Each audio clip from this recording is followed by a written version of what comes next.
Star Wars, best place for below average Star Wars.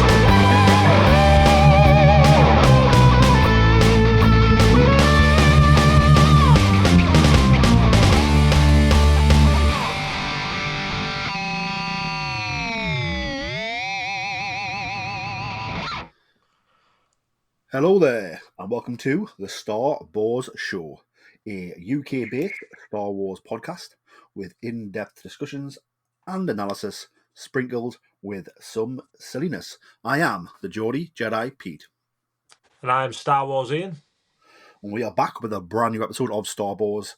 Today we're going to be deep dive reviewing Star Wars Outlaws, which is of course the first ever open world Star Wars game set between the events of The Empire Strikes Back and Return of the Jedi. You can explore distinct locations across the galaxy, both iconic and new. Risk it all as Kay Vez, a scoundrel seeking freedom and the means to start a new life, along with her companion Nyx. Fight, steal, and outwit your way through the galaxy's crime syndicates as you join the galaxy's most wanted.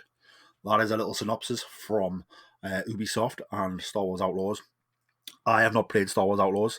The only person in the Star Wars crew who has played Star Wars Outlaws is Mr. Star Wars Iain himself. Iain, just before we dive into sort of story details, and just a heads up everybody, we will be discussing the plot.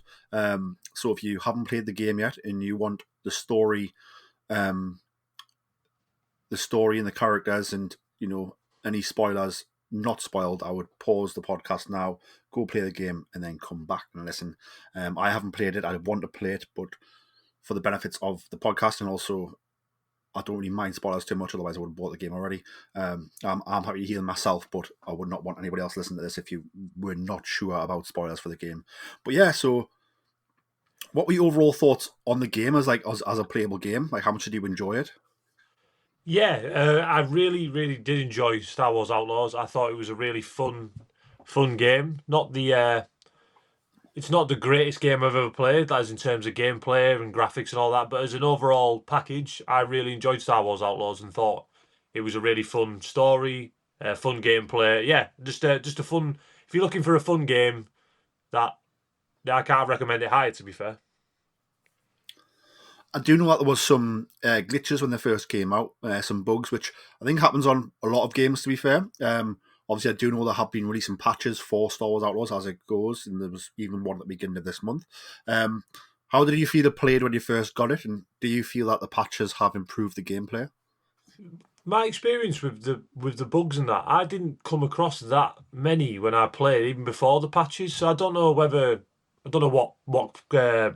I play on an Xbox Series X, so it's obviously the best Xbox.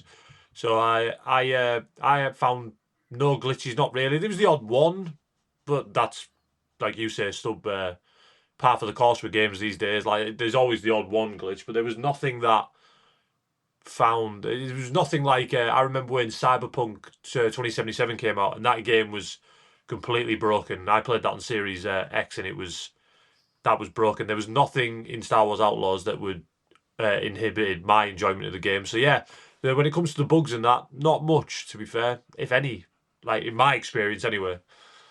Fantastic. Well, I'm glad to hear that. I will be playing on PlayStation, so once I do get it, I will feedback if I have any issues with bugs, but I would like to think not, considering there would be a few updates in by the time I get the game. Let's dive into sort of the Star Wars timeline of Star Wars Outlaws.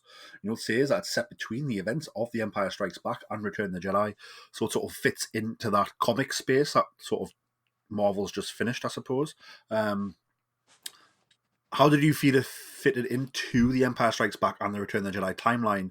And was it connected and on purpose, maybe? Did we tell a story at the same time that the Marvel comics were telling a similar story, but not a similar story, but a story in a similar time frame? Now, this was the one thing I was worried about the most. I thought, are they just going to glom over the comics, not really mention, obviously, the War of the Bounty Hunters, Crimson Reign, Hidden Empire? That was the main story in the canon timeline. At this point in the timeline, that is the canon stories being told in the Marvel comics. They connect to the stories. The events are mentioned from the comics. It's not it's not a massive part of the story, but they do go into, especially with Kira and Crimson Dawn, they do go into, obviously there's a syndicate war going on. Uh, same with the Huts, and then obviously you've got the Pikes and the new clan, the Ashiga clan. So yeah, the comics, it does fit very well within the canon timeline, and the comics are mentioned, which was something I was happy about because I do like those stories. So in this timeline, obviously, you could also say it's set at a similar time as legendary Star Wars game Shadows of the Empire, which is obviously no longer canon. But you know, Han Solo has been taken to Jabba the Hutt. Luke Skywalker was defeated by Darth Vader. The rebels have run away from Hoth and are now sort of hiding in different pockets of small fleets across the galaxy, I suppose, in the build up to Return of the Jedi, where they will all meet and then launch an assault on the Death Star. What are the most telltale signs that this is set in this period of the original trilogy? Well, the main one is you can go to Jabba's palace and see Han Solo hanging there, which was the main one. So that's a good one. The Kira says things about syndicate wars and bigger plans than what is being obviously told. There is also a small rebel, like not a fleet, but a small rebel like battalion on Akiva, who you end up doing missions for, who is attached to Lando Calrissian, who's in the game. So there is that. There's also obviously the Hutt Council in the comics. The way the Hutt cartel works is they had a council. In the event of War of the Bounty Hunters, the Hutt Council is all but wiped out. Besides Jabba the Hutt, so he's in charge of the Hutt Grand Council. So yeah, so there is many little nods, and to be fair, the whole game has got great nods to other stories, stuff like Star Wars Aftermath, Shattered Empire, not Shattered Empire. Sorry, that's wrong. Star Wars Aftermath and all that with different characters and different things. It's also quite well connected to Clone Wars as well through your droid companion ND5. Obviously, it is a game about scoundrels and pirates. Do we see Hondo Ohnaka in this series? We don't in the main game. However, there is a DLC coming out next year where that is the mission. You go on a mission with Hondo Ohnaka, so he will be coming in the main game. In the DLC. Yeah. Our very own Jason will be very happy Yeah, he will, to hear that. You've mentioned Kira, Crimson Dawn. Do we hear any mentions of Maul? No, not that I can remember off the top of my head. No, I don't think so. She might make some vague reference to how she was trained, but not anything as overt as, oh, by the way, Darth Maul trained me. And she is the head of Crimson Dawn at this point, yeah? She is, yeah. There's four main crime syndicates in the game. You obviously have the Hutts. No one needs to really tell me who's probably listening to this that the head of that is Jabba the Hutt. You have Crimson Dawn, who is headed up by Kira. You have the Pikes, who I can't remember the leader's name, to be fair. I think, but there's a head Pike, and they also have the Ashiga clan out of Kijimi, who is headed up by Queen Ashiga, which is very interesting how their crime syndicate works. It's a hive mind type crime syndicate. So when one queen dies, another one takes the mantle, and they're known as Queen Ashiga, if you know what I mean. Got you. So talking about the syndicates and how the game works, how does Kay Vere sort of come into the story? Like, what's her backstory? And then how does she fit into dealing with these different crime syndicates? So the main story basically opens up. Kay Vess is a scoundrel type character out of the workers' district on Canto Bight, obviously the planet introduced in The Last Jedi. Obviously the casino planet. She works in the workers' district, and she's obviously trying to make a better life for herself. And she gets caught up in a scheme to rob a crime lord's mansion, who obviously on Canto Bight, a guy by the name of Slero. She obviously gets involved with a group there. She's led to believe that they are robbing this vault to obviously steal money. However, the reveal comes out, obviously spoilers included, that they're there to break someone out on behalf of the Rebel Alliance. She gets left behind. Slero finds her in obviously his vault, and she gets she gets a death mark, and then the whole game is working towards getting rid of that death mark so she can lead a, well, whatever a normal life is for a smuggler scoundrel in Star Wars. But yeah, so she can remove her death mark. Cool. And she works with her best friend Nix, who is a loyal partner in crime and is a Mirkal, I believe they're called, sort of a creature, similar to a Lothcat maybe a little bit not. I would say it's a cross between Nix is a cross between a Lothcat and a How to Train Your Dragon maybe. Maybe, yeah. And then obviously we also have, as you said, ND5, which is a Clone Wars era Trade Federation commando droid. That even wears a trench coat by the looks of it, which looks pretty cool. He does. Diving into sort of like how does the dynamic work between K, Nix, and ND5, and is there any other characters who are sort of part of her crew or on the outskirts of her crew, I suppose? So basically ND5 works as a traditional companion in a game. You can obviously use not ND5, sorry, Nix is a traditional companion in the game. You can use him to obviously distract people, go flip switches over there. So he is very much part of your arsenal of tools to obviously get the job done. ND5, he doesn't get involved in. He's not someone you can have as a companion on missions. He does come in the odd mission and help you out there, but he's very much like a technical support. He'll obviously relay transmissions, all that type of thing, and then obviously when he does come in, he does obviously highly trained commando droid. He does kick some butts. So that's him. On the whole point of the game as well. After you have obviously been caught by Slayer, the plan is to then go back and rob him again, and then you have to assemble a crew on your ship. You need a weapons expert, demolitions, slicer, all that type of thing. So you do assemble a crew to obviously go back and try and rob Slayer again. And can you pick? Is there like different slicers, and you can choose the slicer you want, or is it like no? It's very linear. Yeah, it's very linear. Yeah, it's I've lost the guy's name. It's a Rhodian, is the slicer. Yeah, and he's pretty cool. I love the demolitions expert as well. I can't remember the species. It's the little rat species from A New Hope. I can't remember what they're called. I know what you mean.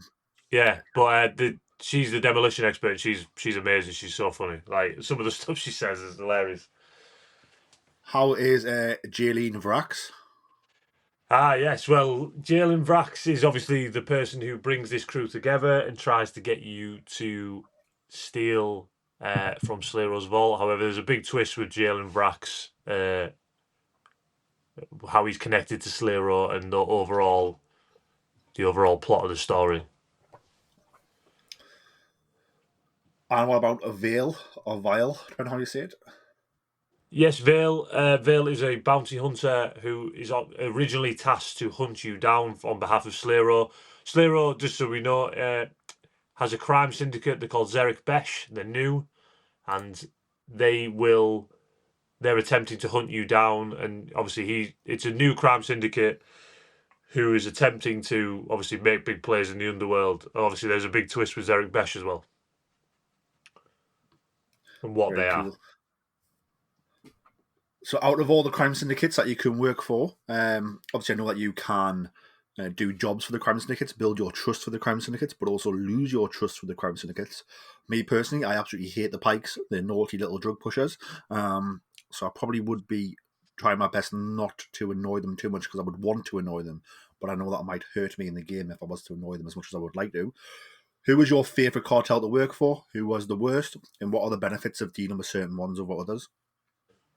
My favourite was Crimson Dawn because I think it's just more for my love of Amelia Clark, to be fair, but that's besides the point. To be fair, so yeah, my favourite was Crimson Dawn, then the Huts, then obviously Ashiga, then the Pikes. How it works is you have a reputational system in the game. If you have excellent reputation with the syndicate, you get rewards, you get cosmetics and that type of thing. And the worst part is the Pikes have the best cosmetic, like to get. It's an ISB uniform. It's pretty cool. So you have to like try and if you fall into bad reputation with any syndicate, they won't let you in their territory. So if you try and go through their territory on a mission, they'll shoot you, they'll chase you, all that type of thing. So yeah, it's good to try and strike a balance. In the end of the game, I ended up having excellent with everyone, but that was just because I wanted all the cosmetics that come with such thing. Do the cosmetics help you in the game, or is it just purely cosmetic, or does it give you like an advantage in hiding from people or anything like that? I think there's the odd benefit to each one, but the main one is it looks really cool. To be fair, the ISB one looks really cool. Awesome. Obviously, ISB, is this all we see of the ISB in the game, or No, is the Imperial Security Bureau like present throughout? it's a main part of the game. Yes, the ISB. It's a main part of the game. If you'd like me to get into it now, I can obviously say it, spoilers ahead, but yeah, I can obviously reveal what the ISB's role is in the game. Yeah, I think that's that. So we're going to spoil it a little bit. So let's just talk about, obviously, it's set between The Empire Strikes Back and Return of the Jedi. The Empire is sort of, if you've just watched Empire Strikes Back, the Empire's just shown its full might, where it's took out Hoth, the rebels are on the run, it's captured Han Solo, it's nearly captured Luke Skywalker, but just failed. Um, and they've took over Cloud City. They're doing that everywhere else in the galaxy as well. So just sort of, what is the state of the Empire in this story, and what are the Empire doing? So the Empire, obviously, in the state of the story, is like you said, they're triumphant. They're on the Rebel Alliance are on the run. So there's the thing. Where the ISB comes into, obviously, this is spoilers ahead. Is Slero, who is running Zerek Besh, is actually a front for the ISB. They're not a crime syndicate. They're working on behalf of the ISB to obviously root out the rebels and that. So Slero is actually a director. I can't remember his name. I forgot his name, which is hugely frustrating. But he's a director in the ISB, and Jalen Vrax is actually his brother, who is working to try and take his position in the ISB. Yeah. So yeah, the Zerek Besh is ISB front that is on the lookout for the Rebel Alliance, and there is a scene in the game where Zerek Besh meets the person who's in charge of Zerek Besh, where Slero meets the person who's in charge of hunting down the rebels, and that turns out to be Darth Vader, who is in the game for a brief couple of scenes. Do we see any other Imperials, any admirals or captains who we might know? Not to my recollection, no, but we do see obviously Vader and the ISB. Like the one thing I will say is when you get to obviously the ISB stuff, they've really honed in the look like we saw in Andor. The bases look very similar. It's a very good look at the ISB, to be fair. Fantastic. Obviously, you've talked about the Rebel Alliance. Lando Calrissian running a little rebel cell on Kijimi, I believe you said. Obviously, Lando will be between this and maybe about to start his job as a Jabba's Palace guard, maybe. Is that hinted at? He's just playing Sabok, to be fair. And yeah, he was on Akiva. He's just playing Sabok on Akiva. The one thing I will say that did take me out of it, I don't know who they got to do the voice for Lando Calrissian, but it's not good. That's the one thing. If I have one complaint, the voice for Lando Calrissian is so not right. It's like, this is off-putting. But hopefully they'll address that in the DLC, the first one. But yeah, so Lando, I think, I'm just trying to think. You do meet other prominent rebels. He's not a rebel yet, but you do meet obviously Snap, Temin Wexley, who is obviously a kid at this point on Akiva. He runs his shop, which is obviously further relayed in the Aftermath trilogy. He's obviously the pilot who is part of the Resistance in the Force Awakens and Last Jedi and the Rise of Skywalker. So you do meet him. Yeah, so you do meet the odd rebel in your playthrough through the game. Very fun. Talking about locations, so Akiva is obviously a jungle planet in the Outer Rim. It's got a thriving black market and a growing rebellion. What were some of your favourite things about Akiva? Just to be fair, I really do enjoy the Aftermath trilogy, and Akiva is the main setting for the first book, and it was good just to see Akiva on screen because obviously I've read the book and that was really cool. The jungles are vast and yeah, just a real like they nailed each planet's environment, I think. Yes, obviously Akiva's a jungle planet. There is Toshara, which is a dangerous savanna moon-shaped by strong winds and a hotbed of crime and corruption. So what were your thoughts on Toshara? Yeah, really, it's obviously Toshara's the new planet they introduced for this game. Really, it's like you say, it's basically like an African savanna type environment, obviously with a few more sci-fi and adventure like things thrown in. Really good, yeah, fun. It's probably the planet I spent the least on because obviously it's just new. I just wanted to run around Tatooine. To be fair, that was my favourite one. Fantastic. And then we've got Kijimi, which is, of course, a cold, frozen planet where the Shiga clan crime syndicate have ruled for generations, obviously, as seen in The Rise of Skywalker. What were your thoughts on Kijimi? This is probably, obviously, besides the nostalgia with Tatooine, Kijimi is probably my favourite planet to explore because I really like the look of it in The Rise of Skywalker. Obviously, sadly, if anyone hasn't seen that, the planet ends up being destroyed during The Rise of Skywalker, but fair enough. So yeah, no, I really liked it. The environment was really cool. It's probably the smallest in terms of maps for Kijimi, but there's a lot to do in the game on Kijimi, and I really enjoyed. There's obviously a Crimson Dawn presence there. There's a Kashyyyk presence there. So yeah, really, really good. And then we have Katonika, which is a desert planet in the corporate sector and is, of course, home to the casino city of Canto Bight, as seen in The Last Jedi. Talk us through Katonika, is that how you say it? And obviously how good Canto Bight looks in the game. To be fair, you don't. Cantonica is just a linear part of the game. You don't really get to explore it. There's a bit at the beginning and there's a bit at the end. So you do go in a casino, obviously during the final heist and that type of thing, but you don't obviously get to explore Cantonica like you do the other planets. So we see less of it than we do in the actual Last Jedi itself. Probably it's probably about right. Yeah, it's probably about the same. Cool. And then obviously, last but not least, the Hall of Fame planet of Star Wars, Tatooine, the barren desert planet under heavy influence by the crime lord Jabba the Hutt. Yep, really cool. Obviously, this was a favourite. As soon as I could get to Tatooine, I made a beeline to Tatooine just to cruise the Dune Sea. It's all in there. You can cruise the Dune Sea. You can get chased by a Krayt Dragon. Tusken Raiders will attack you. Obviously, there's no Mos Esper or anything like that. It's just Mos Eisley in the game, and then there's odd settlements settled through the game. You can go to the Lars homestead. Obviously, at this point, it's abandoned because obviously Lars and Owen get killed in A New Hope. So that is one of the locations. You can go to the Tossie station. I've never picked up any power converters, but you can go to the Tossie station, so you can live your Luke Skywalker dream. There's also the town of Bestine, which has obviously been alluded to in other stories, which was cool. It's a little town on the outskirts of Mos Eisley. And Mos Eisley is pretty accurate to obviously Star Wars in the films and that. It's really cool. You can go to obviously Chalmers Cantina. You can go find out what that big tower thing is in the game and that type of thing. You can go to Docking Bay 94. That's where you land. Obviously, I like that. It's a bit of nostalgia. Docking Bay 94. And yeah, really, really, really fun. Tatooine. It's always fun. I will never tire of Tatooine.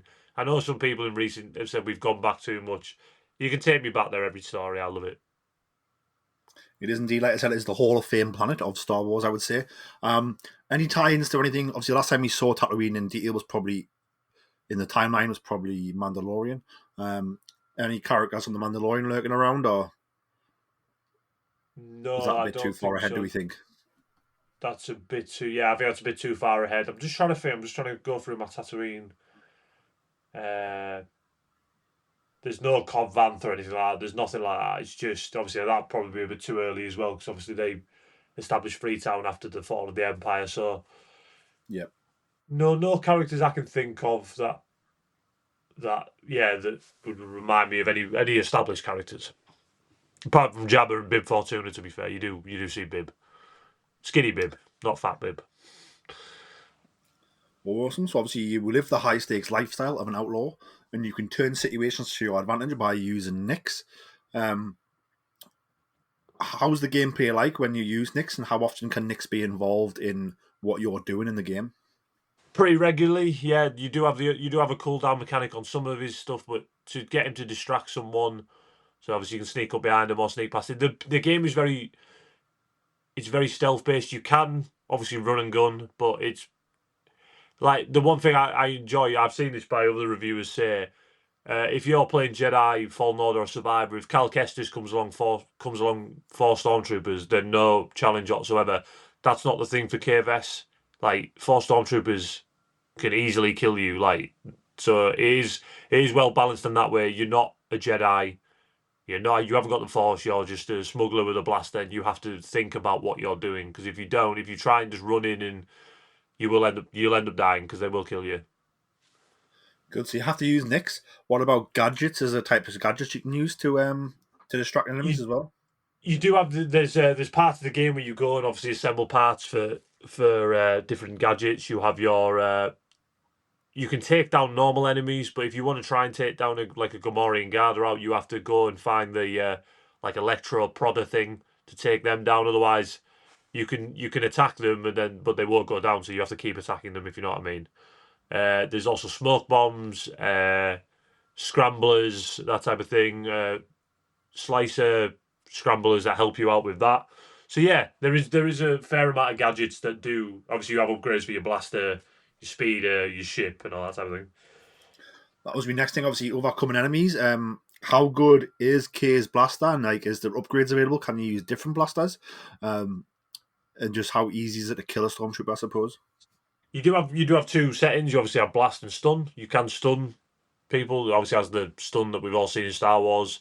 Yeah, the blast is pretty good. It starts off pretty basic, and then you have different upgrades where you can have like a more powerful blast or rapid fire and that type of thing. Yeah, so there is you have to find those things throughout the game or buy them off vendors, that type of thing. And talking about buying things from vendors, is that using Republic credits that you get from jobs? How does the in-game currency work? And is it to buy things that are going to help you level up and advance stats? Or is it to buy things that are purely cosmetic? Or is it both? A bit of both. You can buy cosmetic stuff. You can buy parts that obviously help you with your ship or your blaster and that type of thing. I'm pretty sure it's Imperial credits. I think you just said credits, so I would assume at this timeline it would be Imperial credits. Spot on. And do you acquire those just through doing jobs? Yeah, you get paid for jobs. You obviously get paid. You can play sabacc and all that type of thing. Take out. You can. You can't really do a lot of bounty hunting. There's not a lot of bounty hunting. You can do. I think there's the odd mission, but yeah, you get paid by the crime syndicates. To obviously, fulfill contracts and all that type of stuff. What about, is it similar to Red Dead Redemption where you can like loot bodies once you've killed them? No, you can't. No, there's no looting of bodies. No. Okay. Um, and can you rob people? No, you can't. No. So we talked about upgrading the blaster. What about if you just see a dead stormtrooper's blaster? Can you pick that up? Yes, you can pick up other weapons. However, you can't keep them. So they have obviously they have a limit to how much you can use it, and then you just throw it away. Also, there was one frustration if you pick up a blaster and then you have to climb up a wall, you can't hold the blaster. The blaster just falls off you, which is that was a bit annoying during the game.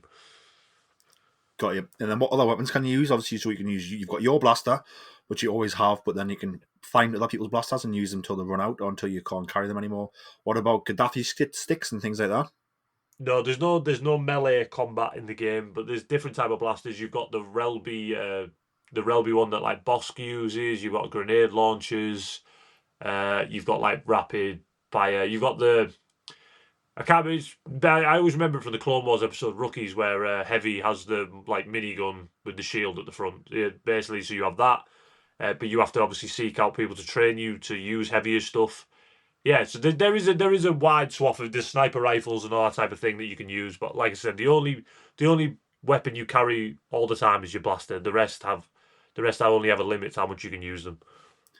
Got you. Then we've mentioned about upgrading the vehicles as well. So can you upgrade both your speeder bike and the spaceship? Yeah, you can. You obviously speed of bikes pretty so it'll give you obviously uh, things to go faster, things to be a bit more maneuverable, things to obviously you can jump and that type of thing. There is one upgrade you have to get during the game to go across the lakes in Akiva because you can't go across water at the start of the game, otherwise you'll just fall in. So you have to get an upgrade that allows your speeder to obviously float on water. Same with the Trailblazer. The Trailblazer, it's the same thing. Upgraded rockets, missiles, laser cannons, shields, hull, engines, hyperspace, and all that type of thing. Yeah, it's all the same thing. What was your thoughts on the speeder bike gameplay? All right, yeah, it was all right. To be fair, it's pretty responsive. Obviously, I've played games before where the driving's been terrible. No, that's not the case with Outlaws. It's pretty good. It's pretty responsive. There is the odd thing where you might go over a rock and I don't know whether it's a bug or not. It might catch you and you might fall off your bike. But yeah, no, it's pretty good. And what about with spaceships? I know that, in Battlefront 2, I got used to driving the spaceships, but then from playing Star Wars Squadrons, where everything's hyper sensitive, that was a real struggle. What is the spaceship gameplay like? It's Battlefront 2 basically. It's basically Battlefront 2 Fighter Assault, obviously, but different. Like obviously in a different setting. It's not in a multiplayer game. It's obviously in a single player game. But basically that's it. Nice. Yeah. So speaking of, Fun though. Yeah. sounds like a lot of fun. So speaking of speeder bikes, obviously, so you have a speeder bike. Can you ride any other land vehicles, or is that the only one? No, you can only use yours, which was a bit funny, but yeah, you can't like it's not like Grand Theft Auto where you can just jack anyone's car and drive off. But can you interact with other people's vehicles? Like, do we see Imperial speeder bikes? Do we see ATSTs, AT-ATs? Do we see any clone turbo tanks? What else do we see driving around the planet? We do see obviously speeder bikes, Imperial speeder bikes. We do see ATSTs. I don't remember seeing any AT-ATs. No, I think it's just ATSTs. The way the Empire works in the game, it's basically a wanted system, like Grand Theft Auto. You start off with it's not like stars. There's like a cog, and it goes all the way around. So you start off at the basic level. I think if you like and shoot a stormtrooper, they come after you, all the way up to the top level where a squadron of death troopers will be sent out to hunt you down. And obviously that's where you get your achievement from taking down the death trooper squadron. Awesome stuff.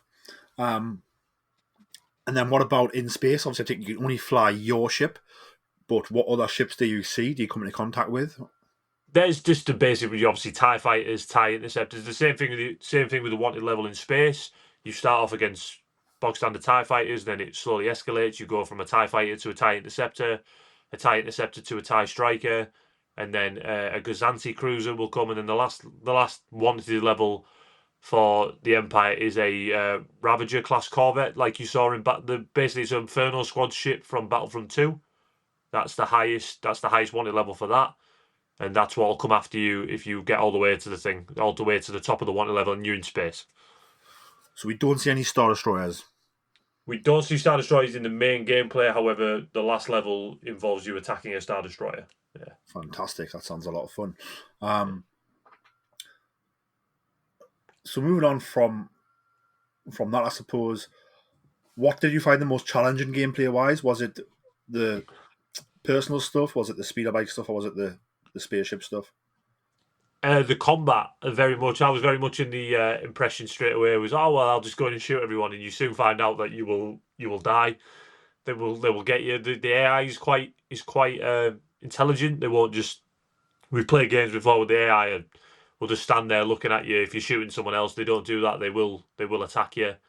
And yeah, so if you don't plan your route, especially through like heavily populated with enemies areas, then you will come unstuck, and they will, unless you're really really good. There is also a dead eye system like Red Dead. It's called Adrenaline, and you can tag like although I think to the top level you can tag like 5 enemies, and you can obviously do like they do in Red Dead Redemption, where obviously John Marston or Arthur Morgan will shoot 5 people. So there is that mechanic as well in the game. But yeah, you do have to think about what you're doing, otherwise you will come unstuck at some point. How easy is it when you first start playing the game to maybe focus on side missions instead of the main mission? That's all I did for the main thing. I did tons of side missions. The best side missions is Sabok. Sabok is a really fun part of the game where you obviously learn how to play Sabok. It's made me want to get my own Sabok deck and play people. Obviously, it's a version they created for this game. It's called I think it's Corellian Sabok. I think it's Corellian Sabok, which is basically you have to get the lowest amount on your cards to obviously win the game. Spot on. And is that like free play when you're playing it? Can you gamble whatever you want as long as you've got it? There's like buy-ins for tables, if you know what I mean. So this table will be 300 credits, the next one will be 500, then you get to the high rollers, might be 1,000 credits. You can't just gamble what you want, it's a buy-in for the table. And what if you win on the table? Do maybe people at that table become disgruntled? Do they try and fight you? Or is it just you've won and you've got the money? I never fought with anyone. However, you do pick up certain things in the games, like we see in Solo with Lando's thing on his wrist that obviously allows him to change the deck. You do get them. However, there's little mini games within the Sabacc game, and if you get caught doing that, then you get booted from the game. Right, okay. And what are the dealers like? Are the droids or the aliens? There's droids in the main in like the bog standard Sabacc tables in cantinas. They're droids, but then when you get to the high rollers, it's very much human. The droid's still the dealer, but then the main people are there's main people you have to obviously take down to obviously get where you want to go. Fantastic. So obviously throughout the game, you take on high-risk, high-reward missions for the galaxy's crime syndicates. You steal valuable goods, infiltrate secret locations, and outwit enemies as one of the galaxy's most wanted. Every choice you make influences your ever-changing reputation. I suppose by focusing on side missions and looking to build your stats up, does that help you with the main story more than it would have done if you just dive straight in the main story? Do you think? You can, I think you could do the main story without doing, but it does help if you have like the smoke bombs, the enhanced blast, the more back to vials. That's how it does help. Same thing with like Jedi and Jedi.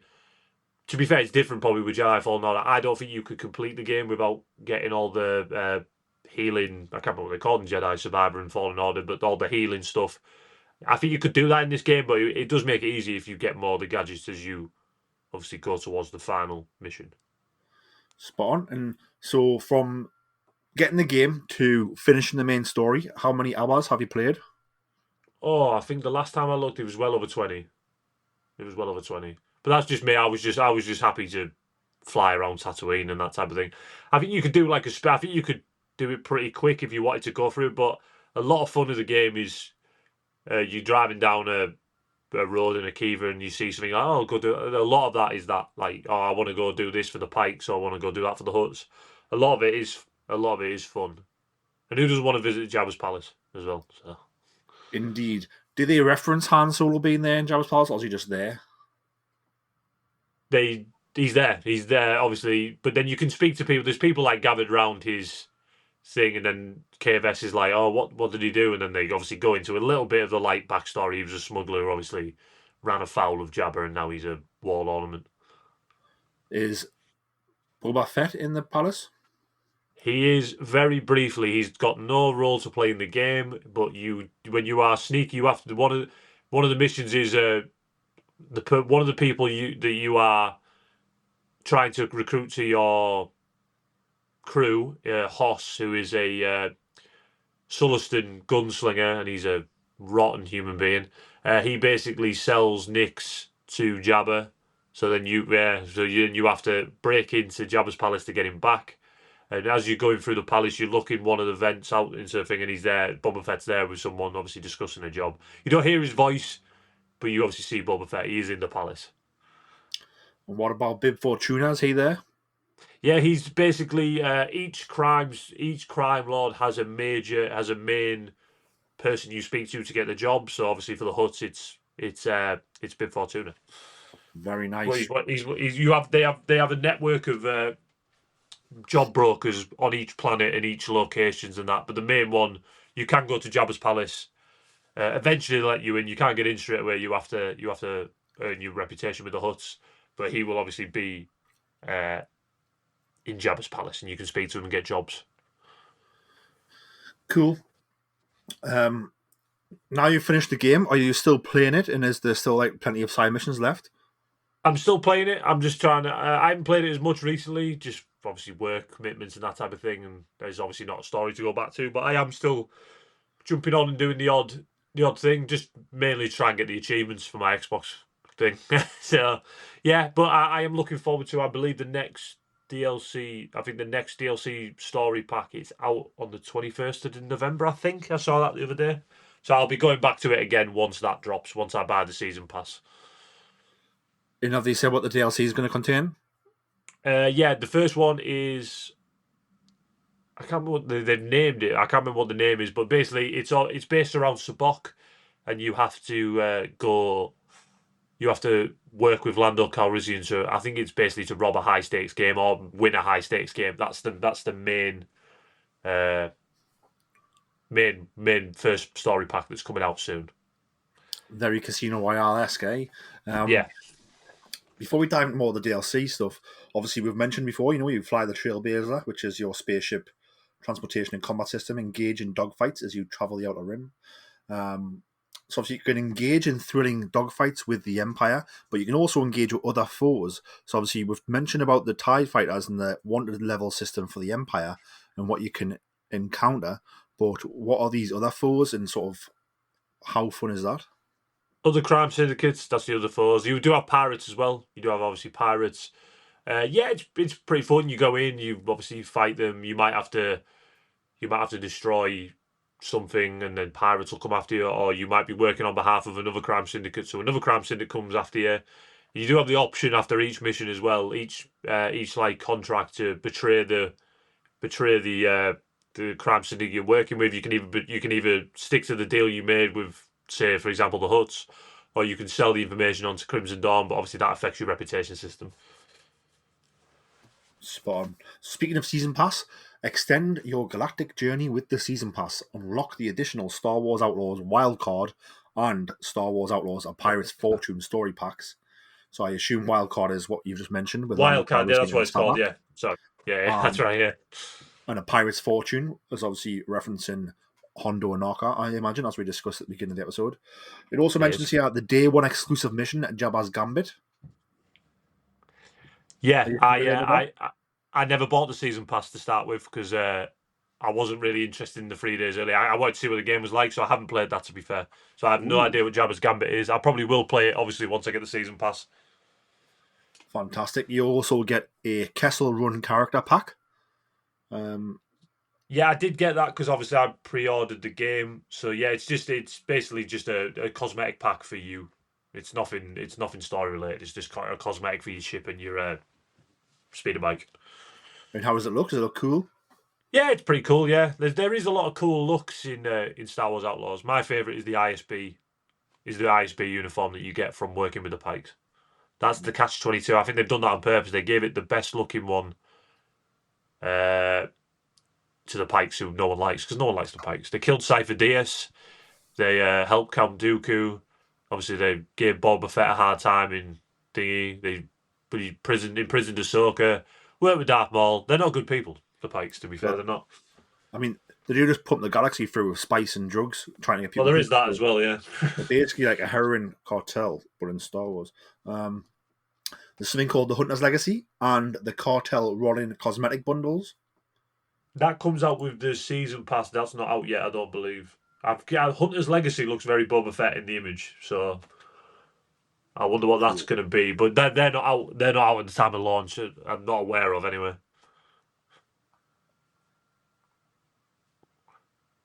Spot on. So the season pass roadmap is on launch day. You get the exclusive mission Jabba's Gambit, and you get the character pack for the Kessel Runner, which is essentially like a Han Solo-esque outfit for K-Vez, I believe. Yeah. And then story pack 1 is fall 2024. So that is Wild Card, as you've just mentioned. So that is out soon. And you get 2 cosmetic bundles with Wild Card, which is Hunter's Legacy and Cartel Ronin. And then Story Pack 2, which comes spring 2025, is A Pirate's Fortune. Which one are you most excited for, Wild Card or A Pirate's Fortune? A Pirate's Fortune, just for Hondo. Like, Lando's already in the game. It's great to see Lando, but anytime we get a new, especially on screen, we get a new Hondo Naka appearance, yeah, it has to be Hondo, really, doesn't it? Let's be honest. Awesome. Do you think there'll be more story packs down the timeline? If you think about Grand Theft Auto 5 and for 10 years we're still getting updates. Do you think will there be more updates past the second Hopefully, I, one? I do hope so. Like I said, I don't know how the game's doing, but I hope so. Yeah, it's a fun game. Like I said, I do hope we get more stories, and they did intimate that they would, but obviously, like you say, it all depends on how the game sells and whether it's worth the investment to recoup it. It does indeed. So Jabba's Gambit, which is that special mission that was available at the launch of the season pass, um, just as Kay is putting together a crew for the Canto Bight heist, she receives a job from Jabba the Hutt himself. It turns out that ND5 owes Jabba a debt from years ago, and he has come to collect. So that No, sounds that's not good. pretty That's not cool, good. yeah. Yeah, it sounds like a fun time, dangerous time.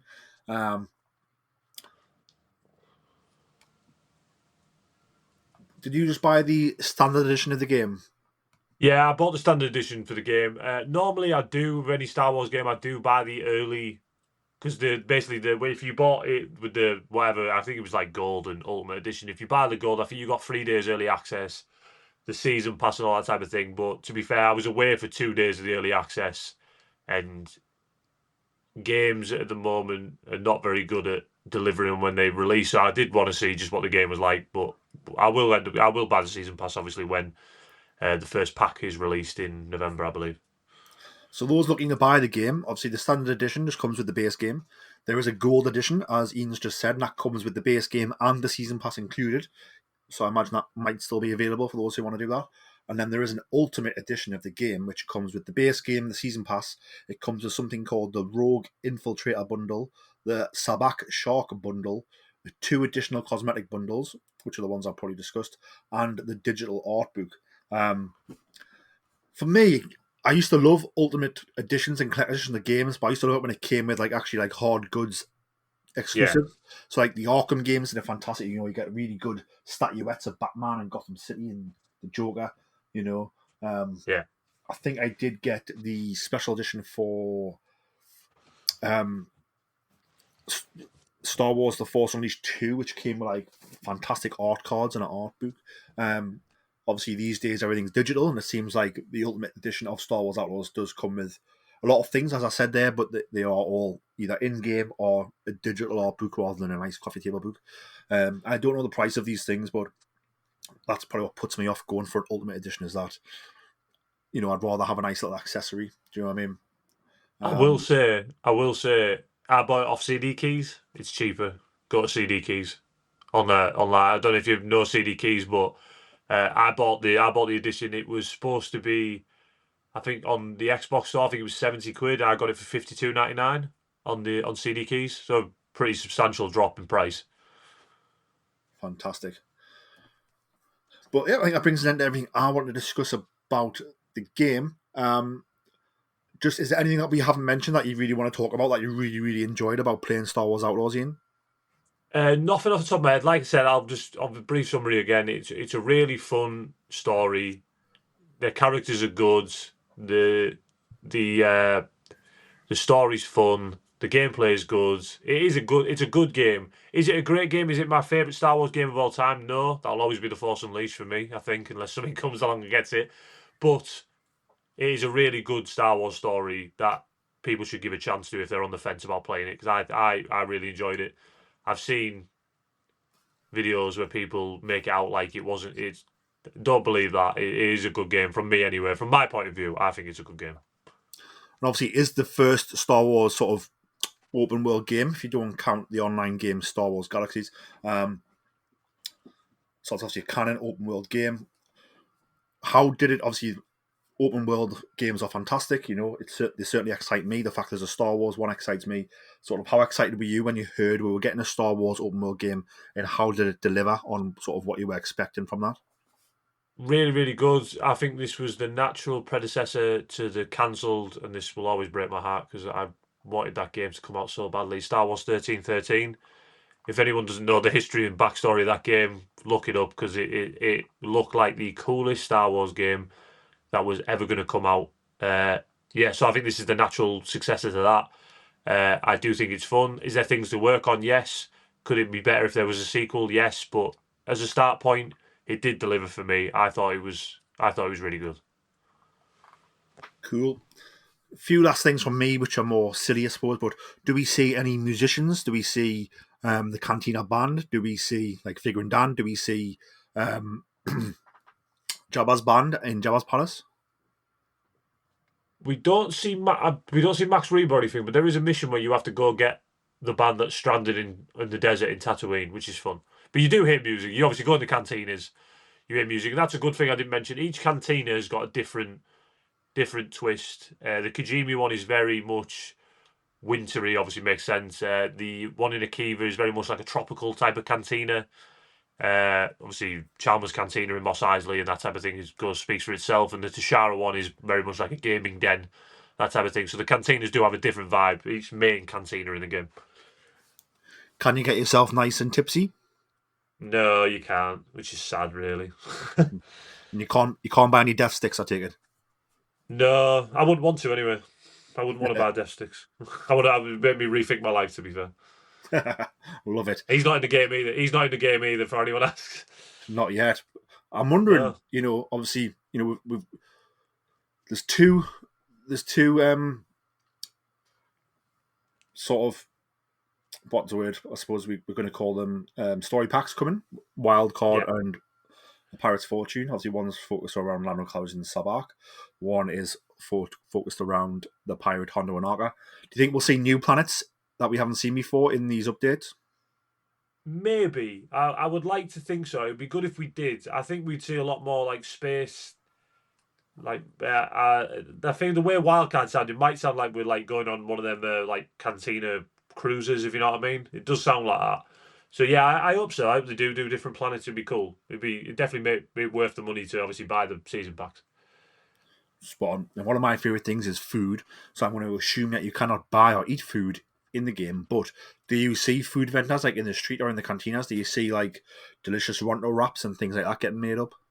You've assumed wrong. You can buy food because there's little Hey. mini games for you and Nick's. There's like four different dishes that you can buy for Nick's. You can only do it once. It's just like a little mini game, and then obviously you can put it on your kitchen table in your ship. Obviously for Nick's to enjoy. So yeah, there is food. I can't remember the names of them. They're not Ronto wraps, but each one has a different style. But they are fun little mini games. You have to like hit buttons at a certain time to eat it, and obviously Nick eats it as well, and that type of thing. So yeah, no, you can buy food. And then the last thing, which is probably what all of us delinquents love to do, especially in open world games, but obviously, we want to probably kill stormtroopers and pikes and people who don't like us, but what about random civilians? Can we cause them trouble? And what about sort of livestock animals that are wandering in the game? Can we cause them any trouble? You can kill animals because they attack you. Not all animals attack you. Civilians, I'm not sure. You can't shoot your blaster in cities, if you know what I mean. You can't do that. But out in the open, I don't think I ever shot a civilian. To be fair, so I don't know, but I doubt it. To be fair, but you can shoot Imperials and all that type of thing. Very fun. And then what type of, obviously we've mentioned stormtroopers, but what other types of Imperials can you have fun killing? Stormtroopers, scout troopers, Imperial officers, Death troopers. I'm trying to think. I think that's it. I think that's it for like Imperial enemies. I might have that wrong, but I think that's it. And those you obviously have Hutt Enforcers, Crimson Dawn Enforcers, all that type of thing. But the Crimson Dawn Enforcers are the same guys from Solo. That really cool design they have. You do have them. The Hutts are like Gamorrean guards, weak ways, that type of thing. Pikes are just pikes, and yeah, the Shiga. I don't think you can get into open combat with that many Shiga, to be fair, because it's in Kijimi. But yeah, there's different types of enemy types, to be fair. And the stormtroopers, so obviously we see them in normal uniform. Do we see them in their snow trooper uniform or in their shore trooper uniform? No, I think we just see stormtroopers. Just stormtroopers. Just Spot stormtroopers, I on. think. Cool. Is there anything else that you think's worth mentioning? Is there any comments in the game that tie into Return of the Jedi or any events that are about to happen? Not off the top of my head, no. No, it's like I said, I probably missed a bunch because I've played it and not really written anything down. But no, nothing that really strikes out at me. Goes, oh, that's dramatic foreshadowing. Fantastic. Well, that brings in everything I wanted to know about the game, and I'm very excited to buy it on PlayStation 5. Hopefully bug-free, fingers crossed, and I have it the same experience as you had, Ian, where it was pretty easy going bug-wise. Yeah, I don't know if you want to just sum the game up one last time and then just tell everybody where they can find you on social media. I would say the game is a really fun Star Wars adventure with good turns, good twists, great fun gameplay, and yeah, if you're just looking for a fun game to play, you don't even have to be a Star Wars fan. I would recommend this game. Fantastic. Where can the people find you on social media? I am on X at Star Wars Iain. You can find me there. I'm also on Instagram under that handle as well. I don't post on Instagram as much as I would, but yeah, the main one is Star Wars Iain at X/Twitter. And you can find myself on X, formerly known as Twitter, at Geordie Jedi Pete. And I'm also on Instagram at Geordie Jedi Pete. You can find the podcast on X, formerly known as Twitter, at Boars Star. You can also find the podcast on Instagram, Facebook, LinkedIn, TikTok, YouTube, everywhere else at Star Wars Podcast. Please check it out. If you are listening on Apple Podcasts or Spotify, please leave us a 5-star review. A lovely little sentence, keeps us smiling all week, only takes you a few moments. And if you're listening on any of the other wonderful podcast applications out there, there's so many now, that has a feature to leave a review. Again, leave us a top review, lovely little sentence, all of the stars. Again, keeps us smiling all week, only takes you a few moments, and it does help people find the show. We also have big updates coming to our Patreon, so you can check that out at the link that is in the bio on all of our social media, so be sure to check that out, including a lovely Discord channel that is just being set up and is being built up now. But that brings an end. If you haven't played Star Wars Outlaws, I hope this sort of little spoiler conversation is enough for you to want to go and get it. It's certainly enough for me to go and get it, which I'm going to do. If you've played the game, I hope you've enjoyed it. May the force be with you all. And remember, always tell that to Kanja Club.